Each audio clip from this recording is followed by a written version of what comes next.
Bismillahirrahmanirrahim. Assalamualaikum warahmatullahi wabarakatuh. Alhamdulillahi nahmaduhu wa nasta'inuhu wa na'udzu billahi min syururi anfusina wa min sayyiati a'malina. May yahdihillahu fala mudilla lahu wa may yudlilhu fala hadiya lahu. Asyhadu an la ilaha illallah wahdahu la syarika lahu wa asyhadu anna Muhammadan abduhu wa rasuluhu la nabiyya ba'da. Allahumma shalli ala sayyidina Muhammad wa ala ali sayyidina Muhammad. Rabbi zidni ilma, Rabbi zidni ilma, Rabbi zidni ilma, warzuqni fahma. Rabbi shrah li sadri wa yassir li amri wa hlul 'uqdatam min lisani yafqahu qawli. Ya Fattahu ya Alim. Terima kasih pada Bu dosen yang telah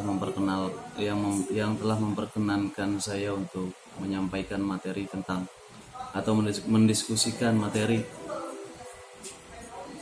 bimbingan konseling yang kali ini insya Allah akan membahas tentang aplikasi dan instrumentasi komponen pendukung BK atau bimbingan konseling dan permasalahan bimbingan konseling di sekolah.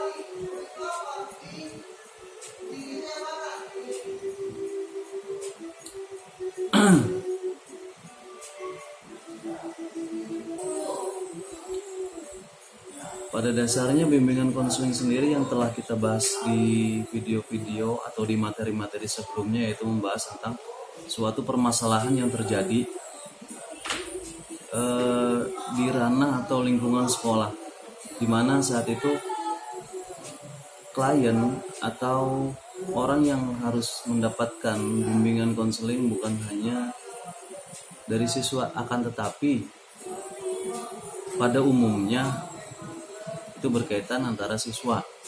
Nah, dalam bimbingan dan konseling terdapat 6 bidang bimbingan konseling, 10 pelayanan dan 5 kegiatan pendukung yang akan membantu konselor untuk memahami kepribadian dan potensi yang dimiliki oleh kliennya.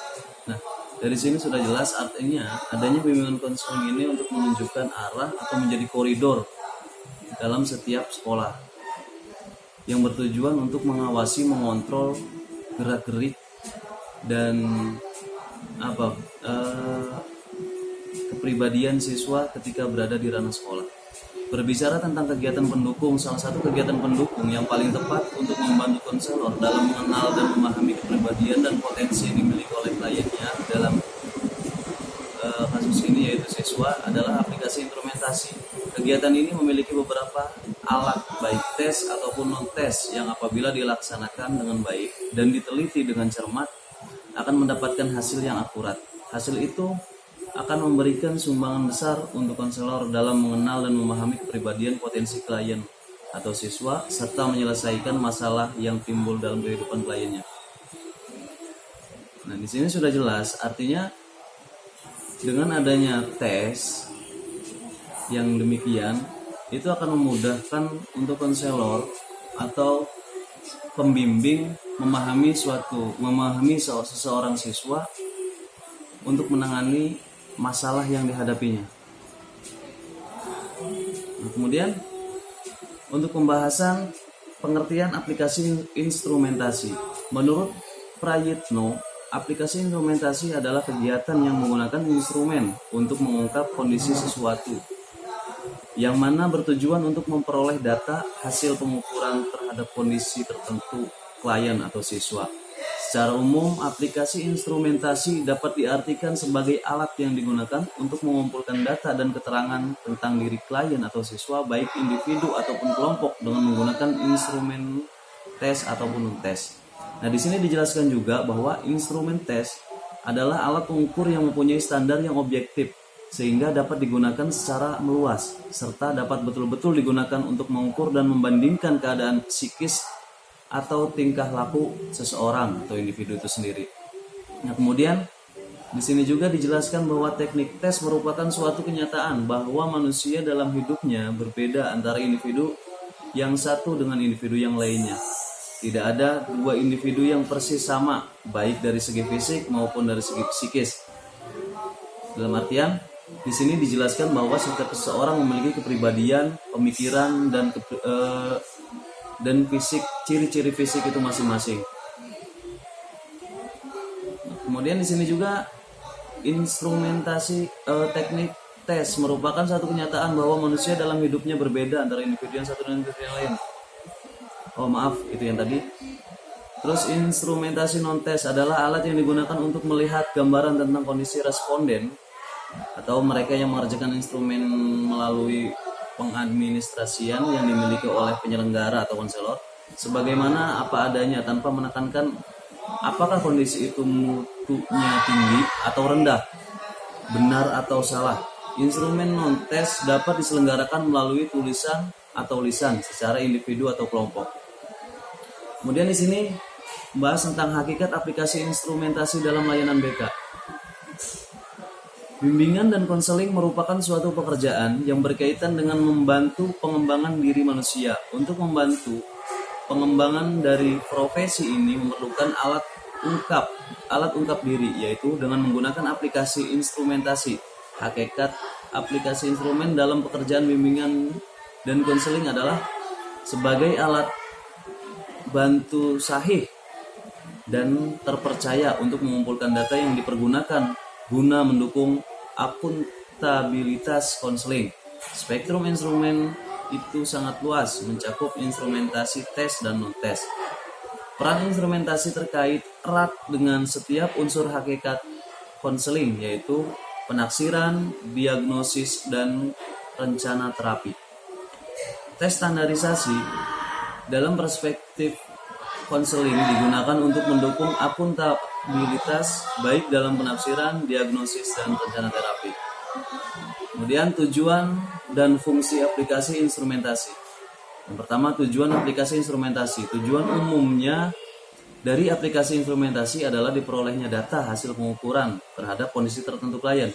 Data ini yang kemudian akan digunakan sebagai bahan pertimbangan untuk penyelenggara layanan konseling dan menjadi isi dari layanan yang dimaksud dengan menggunakan data tersebut. Penyelenggara layanan konseling terhadap klien akan lebih efektif dan efisien. Yang kedua, fungsi aplikasi instrumentasi. Yaitu kegiatan aplikasi instrumentasi mempunyai 3 fungsi, yaitu pertama, fungsi pemahaman. Fungsi pemahaman adalah salah satu fungsi bimbingan konseling yang bertugas untuk melakukan pemahaman tentang diri klien beserta permasalahannya oleh klien itu sendiri dan oleh pihak-pihak yang akan membantu klien serta pemahaman tentang lingkungan klien oleh klien itu sendiri. Yang kedua, fungsi pencegahan. Fungsi pencegahan adalah fungsi yang merupakan fungsi yang berupaya mempengaruhi dengan cara yang positif dan bijaksana untuk mencegah klien atau siswa mendapatkan kesulitan yang menimbulkan kerugian bagi diri kliennya. Nah, artinya dari fungsi pencegahan ini yaitu bagaimana cara untuk mempengaruhi hal-hal yang positif dan bijaksana kepada siswa atau klien yang merasa kesulitan atau sehingga tidak mendapatkan atau mencegah klien mendapat kesulitan yang menimbulkan kerugian bagi diri kliennya. Nah, aplikasi instrumentasi yang dilaksanakan dapat membantu konselor untuk menempatkan klien pada lingkungan yang positif dan membantu konselor mengubah lingkungan negatif menjadi lingkungan yang positif sehingga dapat mencegah klien mendapat masalah yang menimbulkan kesulitan dan kerugian di dalam kehidupannya. Fungsi pengentasan. Fungsi pengentasan adalah fungsi dalam bimbingan konseling yang berupaya membantu klien untuk keluar dari permasalahan yang dihadapinya melalui serangkaian proses konseling yang dilakukan oleh konselor. Nah, kalau fungsi pengentasan ini yaitu fungsi di mana seorang klien atau siswa sedang mendapatkan masalah entah apapun itu. Yang jelas di sini konselor berusaha untuk membantu, maksudnya pembimbing dalam hal ini konseling dapat membantu untuk memecahkan masalah yang dialami oleh kliennya itu sendiri. Kemudian komponen aplikasi instrumentasi. Kegiatan aplikasi instrumentasi mensinergikan 3 komponen pokok, yaitu instrumen. Yang pertama, instrumen tes. Instrumen tes adalah berbagai tes psikologis seperti tes inteligensi, bakat, dan minat, dan tes hasil belajar seperti soal ulangan. Instrumen tes ini diselenggarakan secara tertulis atau lisan, secara individu atau kelompok. Terdiri dari yang pertama, tes inteligensi. Dari pengertiannya, inteligensi merupakan faktor pembawa atau faktor dasar yang dimiliki seseorang yang ikut menentukan berhasil tidaknya seseorang dalam proses belajarnya. Yang kedua, bentuk dan skala yang digunakan dalam tes inteligensi. Tes inteligensi dapat dikelompokkan menjadi dua kategori utama. Secara individu dan kelompok. Tes inteligensi secara kelompok digunakan bertujuan yang lebih luas dan beragam, sedangkan untuk situasi klinis paling banyak digunakan tes inteligensi secara individu. Adapun tes inteligensi terbagi menjadi 3 bentuk, yaitu performance test, verbal dan performance test.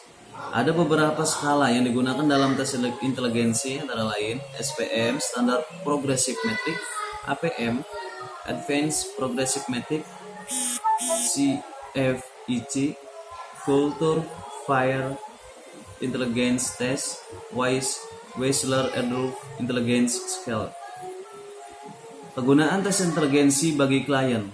Adapun beberapa manfaat dari tes inteligensi yaitu membantu siswa untuk memahami dirinya sehingga para siswa mampu mengambil keputusan, perencanaan, dan pemecahan masalah secara arif dan bijaksana. Membantu kepala sekolah, guru mata pelajaran, guru pembimbing, dan orang tua siswa agar mereka mengerti dan memahami anak didiknya sehingga mereka dapat menyediakan lingkungan yang memadai dan dibutuhkan. Kemudian tes bakat. Pengertian dari tes bakat. Bakat merupakan kemampuan inteligensi khusus. Tes bakat adalah tes yang mengungkapkan bakat seseorang. Dengan mengetahui bakat seseorang, maka proses pendidikan dapat diarahkan pada bidang-bidang yang sesuai sehingga lebih mudah mencapai hasilnya. Kemudian bentuk dan jenis dari tes bakat. Ada beberapa jenis dan dari tes bakat, yaitu DAT, Differential Aptitude Test. Tes ini berusaha untuk menentukan ke arah manakah kecenderungan bakat seseorang. Kemudian Kraepelin. Tes ini merupakan tes bakat tunggal yang mengetahui bakat seseorang dalam bekerja. Adapun faktor-faktor yang dilihat dari tes ini yaitu kecepatan kerja, ketelitian, keajagan, dan ketahanan. Yang C, kegunaan tes bakat bagi klien. Adapun manfaat dari tes bakat yaitu untuk membantu merencanakan dan membuat keputusan mengenai pilihan pendidikan atau maupun pekerjaan. Yang kedua, untuk mendiagnosa masalah belajar yang dialami seseorang.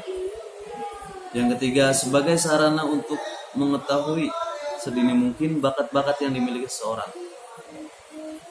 Setelah tes bakat, ada juga tes minat. Yang pengertian dari tes minat yaitu faktor dari dalam individu yang menunjukkan pada tipikal performance. Seseorang akan menjadi berhasil apabila dirinya mempunyai kemampuan yang disertai dengan minat yang tinggi terhadap suatu pekerjaan yang diembannya. Artinya tes minat bisa diartikan juga sebagai niat seseorang untuk mencapai sesuatu. Nah, karena di sini juga diperlukan tes atas minatnya itu sendiri. Bentuk dari jenis tes minat yaitu tes minat jabatan letter. Dalam tes ini terdapat 6 bidang minat, antara lain bidang pribadi, natural, sains, seni, bisnis, dan mekanik. Dalam tes minat jabatan ini terdiri dari 3 tipe minat yaitu verbal, manipulatif, dan kompetitif. Instrumentasi non-tes. Instrumentasi non-tes adalah instrumen yang digunakan untuk mengetahui kondisi klien sebagaimana adanya tanpa menekankan apakah kondisi itu mutunya tinggi atau rendah. Instrumen non-tes berupa sosiometri, sosiogram, observasi AUM, PTSDL, AUM umum, angket, daftar checklist, dan wawancara. Seperti instrumen non-tes. Tes juga ada yang diselenggarakan melalui tulisan dan lisan secara individual atau kelompok, terdiri dari yang pertama wawancara. Wawancara merupakan suatu instrumen pengumpulan data yang dilakukan dengan dengan cara mengemukakan pertanyaan pada klien dan dijawab pula oleh klien secara lisan. Bentuk wawancara ditinjau dari pelaksanaannya. Wawancara terbagi menjadi dua, yaitu wawancara bersifat insidentil dan wawancara yang bersifat terencana.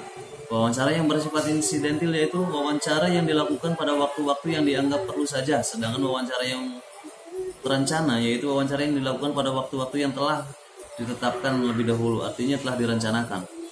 Kegunaan wawancara bagi klien. Seorang klien dengan secara langsung bisa mengetahui dan memahami masalah yang sedang dialaminya pada saat wawancara dilakukan. Klien akan mendapatkan pemecahan masalah yang dialaminya.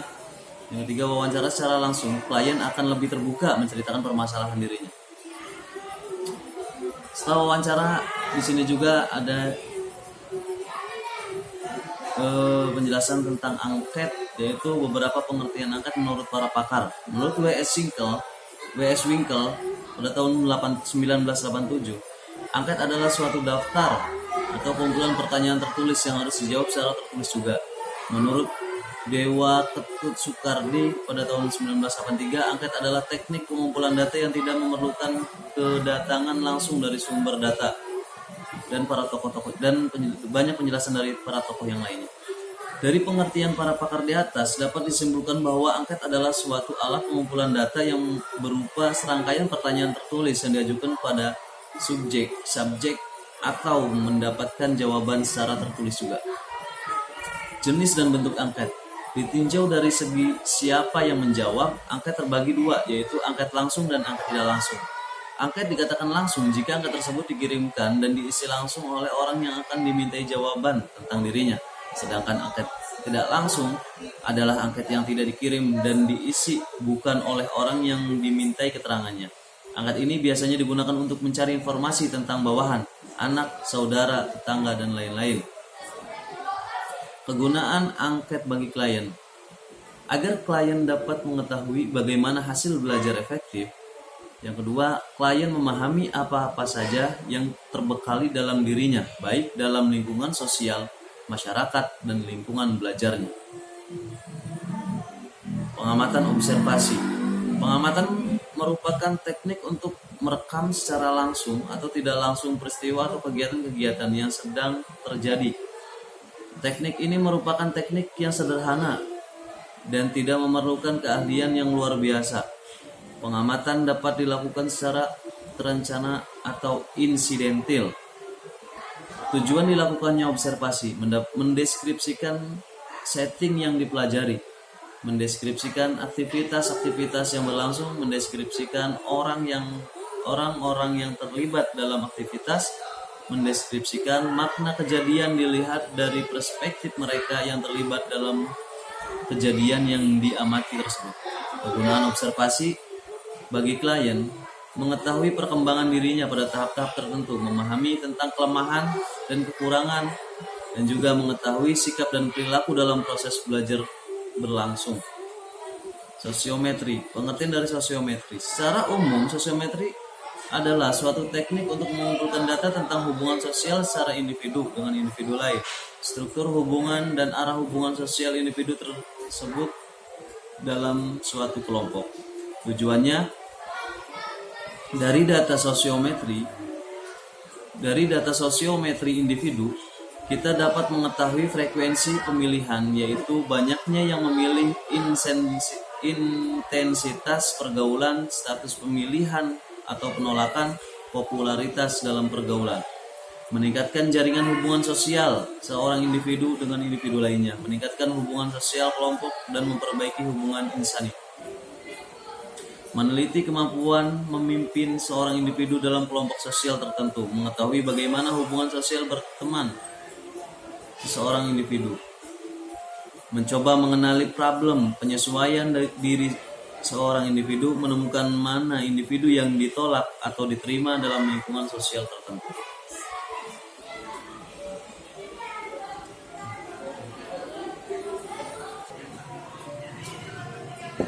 Lanjut, perbedaan tes dan non-tes.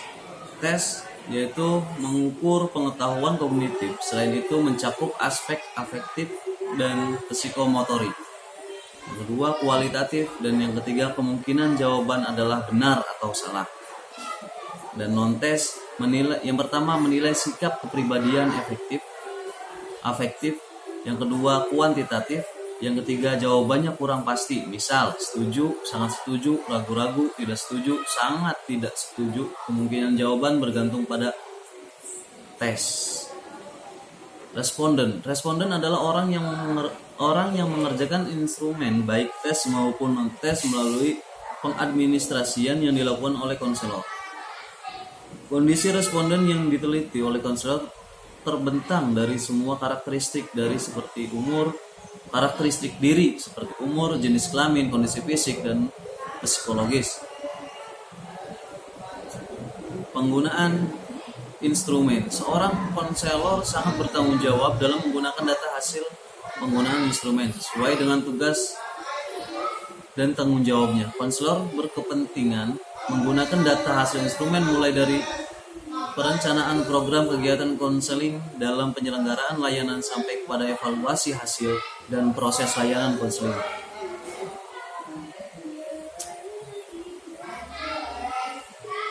Terima kasih. Untuk kesimpulannya, aplikasi instrumentasi adalah alat yang digunakan untuk mengumpulkan data dan keterangan tentang diri klien, baik individu atau kelompok.